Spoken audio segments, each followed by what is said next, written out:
ہمارے نبی صلی اللہ علیہ وآلہ وسلم سے صحابہ نے پوچھا، یا رسول اللہ، آپ ہمیں حشر میں کیسے پہچانیں گے؟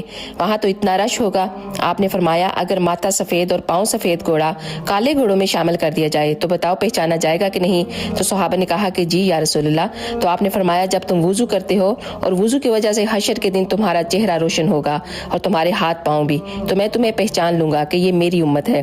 تو آپ خود سوچیں کہ اگر آپ نماز نہیں پڑھیں گے تو کیسے پہچانے جائیں گے؟ کیونکہ رب تو دیکھ رہا ہے کہ کون نماز پڑھ رہا ہے اور کون نہیں۔ یہ نماز کوئی چھوٹا عمل نہیں ہے، آپ کی اور میری پہچان ہے، یہ اس امت کی پہچان ہے۔ یہ اگر یہ چھوٹی بات ہوتی تو حضرت امام حسین نماز کے لیے اپنا سر نہ کٹواتے۔ چاروں طرف سے تیر آ رہے تھے اور نبی کے نواسے نماز پڑھ رہے تھے۔ جنت کے سردار امام حسن اور حسین، آپ فرماتے ہیں جو ان سے محبت کرے گا اللہ ان سے محبت کرے گا، اور جو ان سے بغض رکھے گا اللہ ان سے بغض رکھے گا۔